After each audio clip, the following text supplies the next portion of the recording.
there are business leaders out there who achieve what they want. And there are all the others.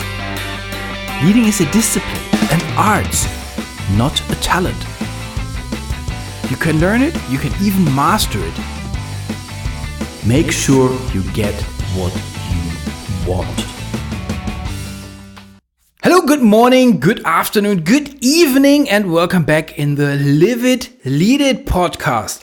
So this is the podcast for leaders and for people who want to become better and better and better. And Musab is back in again. Hello, Musab. Hey, Olaf, how are you? Very, very good. You have a very, very interesting question for us today. I do, and it's something that has affected me as well recently. Do you think that the future of work or of employment is self-employment or almost independent contractors in a way? I read this so often. And I've even last year, 2018, I attended to a discussion in a newspaper if this is the future. The future is self-employed. And I was mainly the only person that said, no, it's not. It's almost what they call the gig economy, at least in the US. I'm speaking about companies like Uber, companies like in the UK, Just Eats, or NetPincere, Volt. So food delivery, even Amazon has started just hiring people as contractors, independent contractors, self-employed, that take the packages.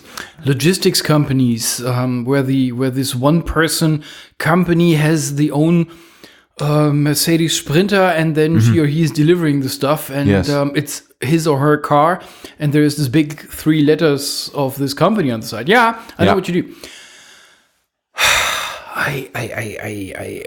Let's start maybe from this angle of where does this come from? I mean, those conversations and those discussions come from somewhere. Yes. And I believe they come from that we see this more and more often. So, example, IT. We have this company who just, does 1 or 2 IT projects, like big IT projects, per year. And this company hires a highly trained, highly qualified IT project manager for 3 months in maybe the full first quarter, and then maybe 2 months in summertime and another month in October. Okay, so something like that. So this person is highly trained, freelancer, so quite expensive as well, but this person knows things. And over the year, it doesn't make sense to hire this person, in brackets, even if she or he doesn't want to, but leave this apart. But when you sum it up, I was listing up 6 months versus having this person on the payroll by 12. This still doesn't count out.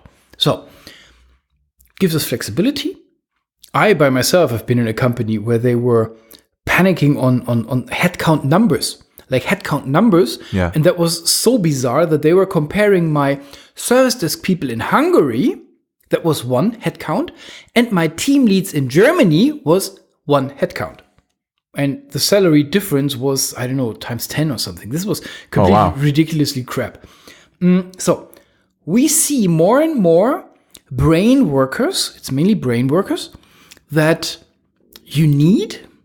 And you need this person only for this project, for this introduction of whatever, for this translation, for this, whatever it is. So we see these people, we see this more often, and we see that these people who are very, very good in these things think about, I have a job which pays out, and I'm employed there for a year, but in this year, only 3 months are really exciting.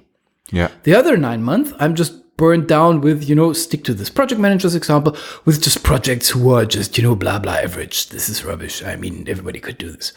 They're not excited. And then somebody comes along and says, I need a project manager, but we can't find one. And this person sits there and thinks, oh, hang on. What about this? So then you have another self-employed person. I see where this is coming from. Yeah. And I can see where this ends. So this is a focus, and you call it gig economy.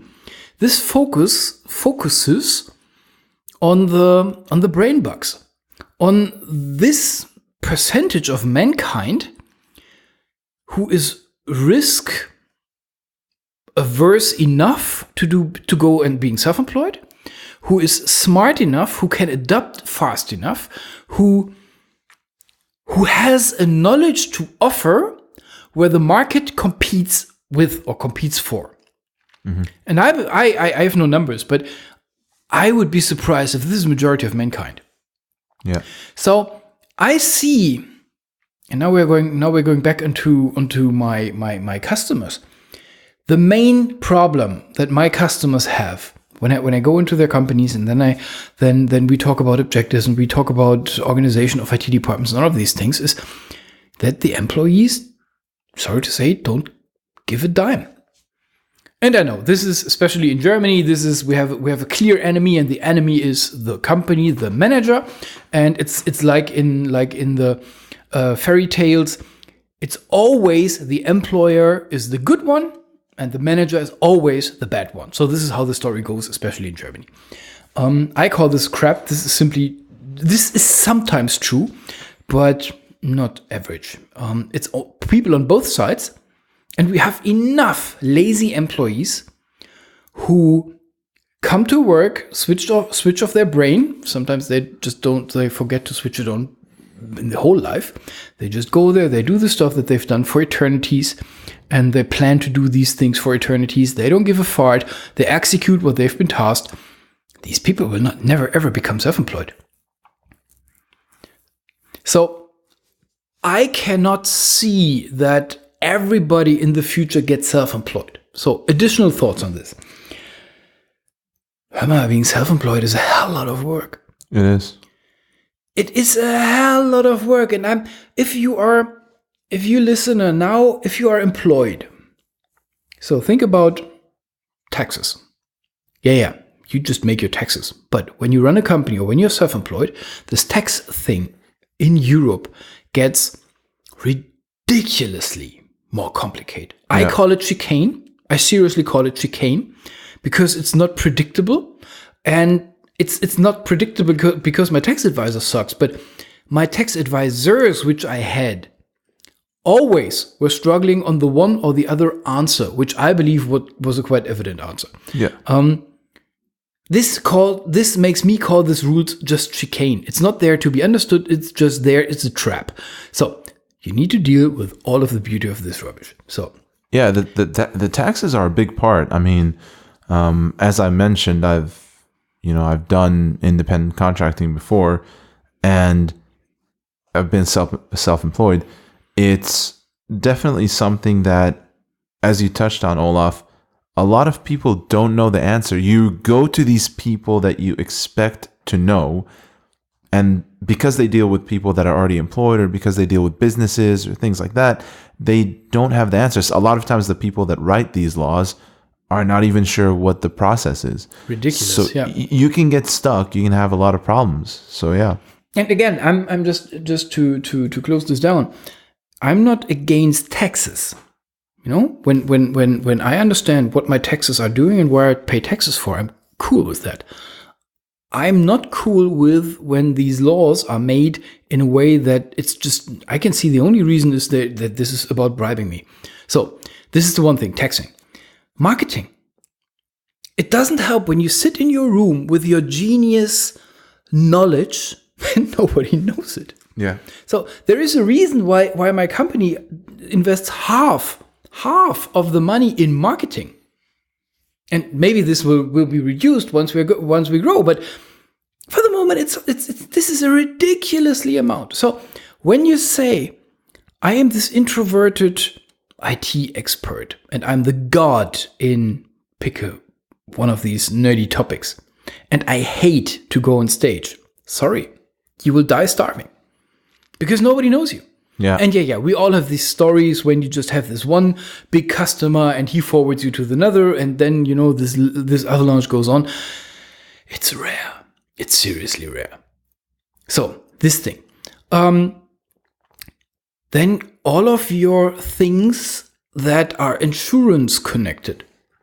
When you have a fixed job, you have a health insurance, you have a life insurance, no, not life insurance, a pension. None of that exists when you're self-employed. So a lot of more pure administrative overhead that you gotta face. Not saying that this is impossible. I say you need to be aware of that. If you make yourself self-employed because you are this, as I said, this introverted geek, I doubt that you're gonna make it. I seriously doubt it. You have to be very forward-thinking and extremely responsible, because there are no, as an independent contractor, there are no sick days.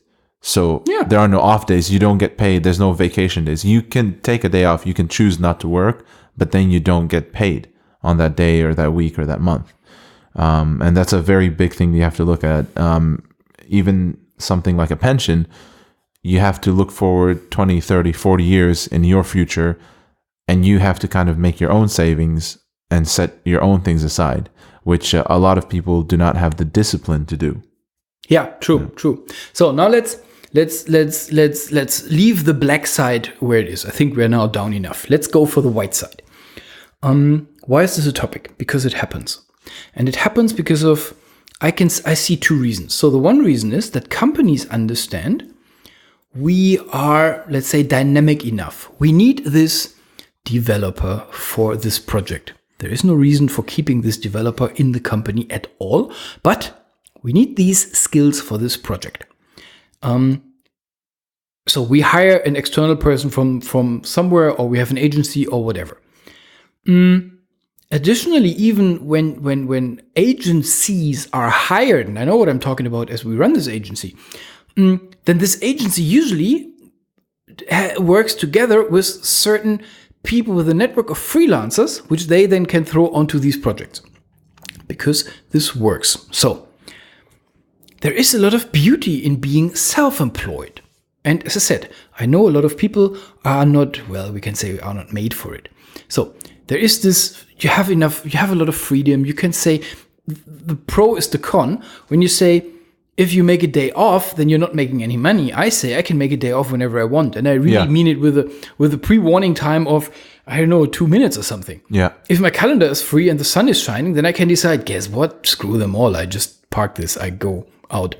So a lot of freedom is there. A lot of money is made there because we have a market.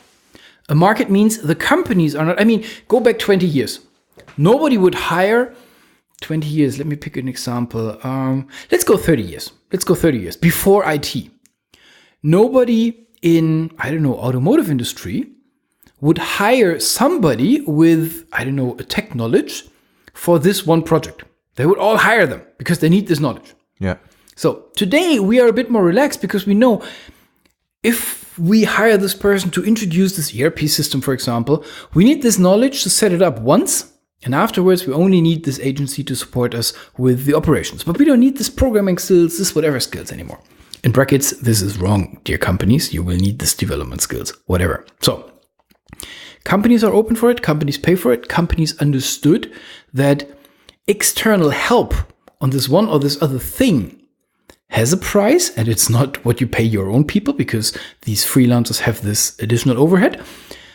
So there is a market. This is the one thing. The second thing is, now going back, 21st century, plus Western Europe. The borders are free. You can live wherever you want. There's no reason when you run your tech freelancership that you do this from Spain, where it's nice and warm, or even Thailand. Mm-hmm. It's just, we need an internet connection. So this is the beauty of things. This is the beauty of 21st century, internet economy. We can do these things. And it works because I can put my marketing effort into the internet. I don't book newspapers for 6-digit euros spendings. No, we just do this podcast. Yes. So you can do this from wherever you want. And I bet we will have episodes in this podcast which we will do from wherever we are. Yeah. So this this is the beauty of things. It works. We have times where we have knowledges which is accepted that we can only buy from the free market and all of these things. So, dear governments, I see there is a dark side for you, and I'm now more talking to these fat, success-averse Western European countries who stare into the last 40 years and they assume they are as successful as the last 40, 50 years. They will be in the next 40 years, and they will not. So here's the downside of things. The brain bugs make the most money. These are the top of the pyramid, of the income pyramid. These people are flexible in brain and usually flexible in location. Yeah. Nothing stops them from running their own business in Thailand, pay the taxes in Thailand or in Panama or wherever, but not in bloody Germany anymore. So, this is what we as a society, that's an ironic sentence, have to have an eye on. These people pay a lot of tax, and it's not a good idea to let them go. And this is what will happen because the borders are open. Yes. So I see this as on a society level as a heavy risk that these people who really make the big money, that they just more and more disappear because we have more and more opportunities than 20, 30 years ago where we just didn't have this. Yeah. So conclusion. Is the future self-employed? No. Let me give you a way. And the way goes like this. Do the one and don't forget the other. I know what I'm talking about. I started with with prepping my self-employedness, with prepping this company and all of this where we are at the moment, in November 2014 when my German podcast launched. And I was employed there. I just had a full busy job, first team lead, then department lead, then head of. And I did the German podcast, in parallel of this. Why not? That's an option for everyone. It was clear. It was really, really clear. This is a start into self-employment. This is a start into company, all of these things. So, this is the way to go. If you say, I'm a big fan of a static income, okay, and you're a leader or whatever you are, then there is an opportunity to ask your boss or your company for reducing from 40 hours to 30 hours to 20 hours, whatever it is. So if you're really good, then they accept that. They hate it, but they accept that because this is even better than you quitting. Right. Use the opportunities. Give it a shot. Give it a try. Will the beast fly? Yeah, well, why not? I mean, if it will fly, lucky you. If it doesn't fly, then, well, you had a nice time. What's the point? If you have still your job in the background and you start this business and it doesn't get off the ground and you find it's a labor of love, yeah, well, then either you continue or you throw it away and try something different. So we can do these things today.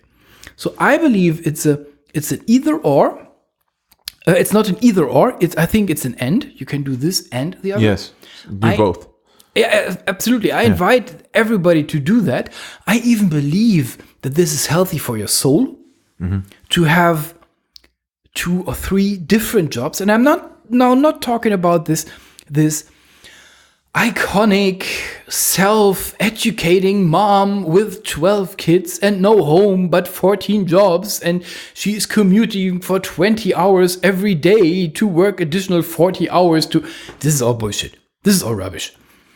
I talk about solid business. I talk about a solid job which you have and you like it and you're expert in this and you take this expertise and bring it on the market, or you take something completely different where you're good at, like a hobby, and you bring this on the market as well. Give it a try. Does this create income? Possible. Does this create freedom? Absolutely. Does this create flexibility in your brain? 200%. And this is what I'm seriously recommending. Give it a try. Give it a shot. Nothing to lose. Right. All right. Thank you, Olaf. Yeah. Cool. So, thanks very much for the question. It was a good one. Bye. Yeah, thank you. Bye.